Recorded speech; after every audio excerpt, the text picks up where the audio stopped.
What's up, guys? Welcome back to the channel and welcome to another video. Today I wanted to give you guys an update on the part status, kind of what we have already for our winter build and what we're still waiting on, as well as jump into an install. So let's go ahead and get started.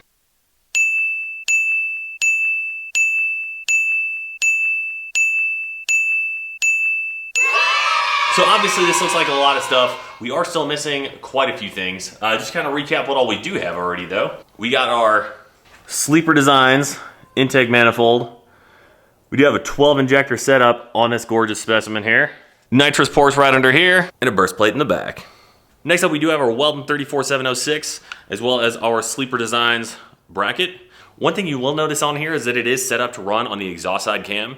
Part of the reason for that is because obviously I'm not VVTi right now, but I do plan on going VVTi in the future.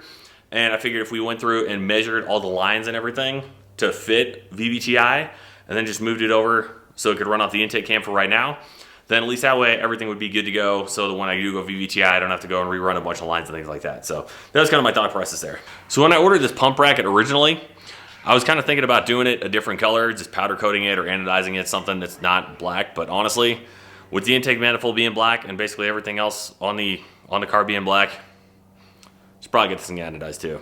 After that, we got a whole bunch of fittings. Braided Teflon line. We also got our filters and what will eventually become our pickup tube for the hanger. About 5 more of those guys. And lastly, to go with our 12 injector intake manifold, we have 12 Injector Dynamics injectors. I wound up going with IDX 1050s for the primaries and then IDX 1700s, which anybody doing fuel math knows that that's way too much fuel. But yeah, if I had made a video when I was doing the engine block and actually putting the motor together, you know that I have a tendency to kind of overbuild things like way too much. And I'd rather have too much fuel than not enough. But yeah, so that's what we got. We got about 2,700 cc's worth of fuel. We got most of the line and everything like that we need. And I know some of you are probably thinking like, Nick, what could you possibly be missing? Because we got obviously everything on the intake manifold side. We got the pump. I'm gonna be using the same fuel pressure regulator. We got the flex fuel sensor. Like, what could I possibly be missing, right? The stuff that we're missing is for the hanger. So unfortunately, I can't do that. I'll kind of delve into a little bit more details on what we're doing specifically, both with line selection as well as fuel hanger setup, once the rest of the parts for the hanger and everything get here. So that's kind of where we're at. That's kind of the parts and stuff we're waiting on before we're able to really go and delve into the fuel system a whole lot. So for right now though, let's go ahead and jump into an install. Since the goal of this car is to eventually be a half-mile car, safety is going to be paramount. So let's go ahead and jump into installing this thing. Basically what we're going to be doing is pulling off the bumper cover, punching a hole in it, attaching this thing to this piece. It is a pretty straightforward process overall. The one thing that I think a lot of folks are concerned about is having to go and drill through discontinued parts, specifically the rear bumper cover. You don't want that thing looking all nasty, and you definitely obviously want to be safe if you're going to be doing any kind of like half-mile traps or anything like that. One thing I will not be going over in this video, but I will be touching on, is how to go and run the release cable. There's a bunch of different ways to do it. Some guys like to go and drill an extra hole since you're already drilling one kind of thing. Other folks go and actually run it through the chute mount itself. And other folks, which is probably what I'll be doing, pull off the lock assembly for the hatch and just run the cable right through there, just so that way you don't have to go punch in any extra holes. So let's go ahead and jump in. So for any of you that have been following me on Instagram for any period of time, you know that mine's already done. And I know you're probably thinking, Nick, why are you showing me something you've already done? Well, I'm gonna show you guys how to get it nice and tight just like this, to where you don't have some kind of weird oblong keyhole shape, oval, square, rectangle thing, whatever else nonsense going on. I'm gonna show you guys how to get it nice and tight. Also, if you wanna go and punch a hole in your license plate so you can actually run your plate and everything right over top of it, I'll show you how to do that as well. All right, guys, sorry about this. I'm gonna have to do a voiceover for this portion because my microphone died, and this is the part before I actually realized that it had died. So first thing we gotta do, we got bolt 1 and 2 on the tail lights right here. Go ahead and pull those out. After that, we got 1 bolt here on the right side, and then we got 3 nuts going down each of those 2 sides, and I will show you that here in just a second as soon as I get this bumper cover pulled off. Don't forget to remove your license plate light harness. That is actually what I'm disconnecting right back here. All right, so we got bolt 1 right up here. We're gonna be looking at the right side. Right down here, we have nut 1 and nut 2. These are gonna have to reach from inside the hatch area on both the left and the right side. You kind of got to feel for them. And then right down here, we got another stud, so another nut that you're going to be pulling off from underneath that side of the car. So now this right here is normally where your impact beam would be. We have already obviously removed that. And to do that, you got 3 bolts on either side. So you just got to go and pull these off the impact beam and then replace it with your chute receiver, and then just plug the bolts back in, torque them down, etc.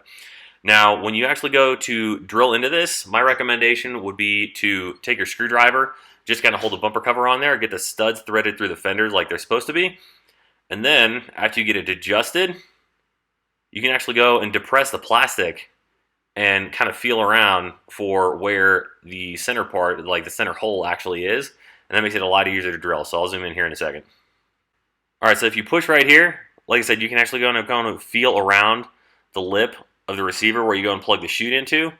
And all you got to do is take a small drill bit, just kind of give yourself a nice little pilot hole and everything in there. And then after that, what you're going to do is take your Christmas tree bit, which I'm holding right here, and you're just going to go basically as deep as you can.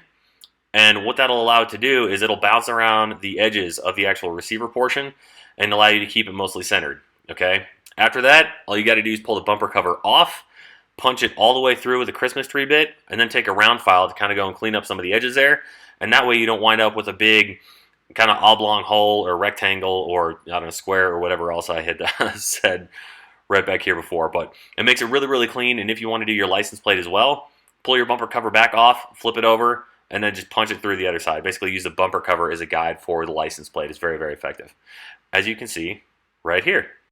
So now that we got it mounted, the next thing we got to do is pull out the mounting plate from our chute bag, okay? So we got the parachute from Simpson. This is a Skyjacker, a little 8-foot unit. Just kind of unpack it and then open up your chute pouch, and you're going to pull out this little metal plate right here. Then we're going to go and take it over to our mounting bracket thing, whatever you want to call this. I've already gone through and marked off the holes and everything right here. Just 4 little bolts. So yeah, now we just got to go and make some holes. Alright, so we went ahead and got holes punched in our backing plate. And I also went through and kind of primed the bag a little bit, so we got holes and stuff in here too. So let's go ahead and put this together.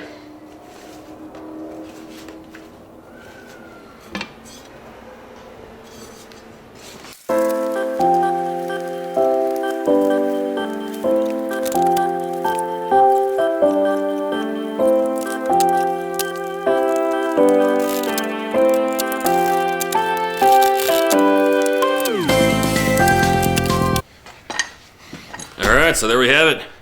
Still got to go through and repack the chute, but that's basically what it looks like so far.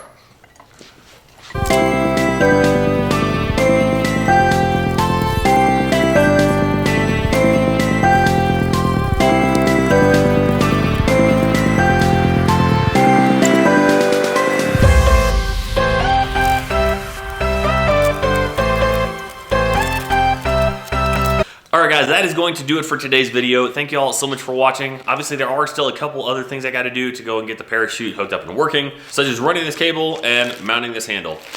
The only reason I'm not going to do these two in this video today is just because I honestly don't know where I want to mount the handle yet. As far as running the cable goes, what I was going to do is disconnect this lock cylinder right here. You can actually see right here it's got a couple of studs and stuff to go through. All you got to do to pull that off is remove your target holders right here, and then this piece as well. And then your release cable will basically just get routed right through here, and then it will kind of come out the tail light right back up here to the parachute.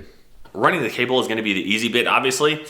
I just don't know where I want to mount the handle. So yeah, I don't know. I mean, I don't know if I want to go and mount it after I get the roll cage installed, if I want to mount it up top, or if I want to go and mount it just down by where the e-brake handle is. I was kind of leaning more toward that, just fabbing up a bracket, so that way when you're shifting, you know, you got 1, 2, 3, 4, 5, 6, and then just whoosh, like it'd be right there. You know, so I don't know. Let me know what you guys think. If you guys have any other ideas, where to be super easy to use, very convenient, anything like that, just let me know in the comment section below. That's going to do it for today's video. I really hope you guys liked it. If you did, can you please give it a big thumbs up.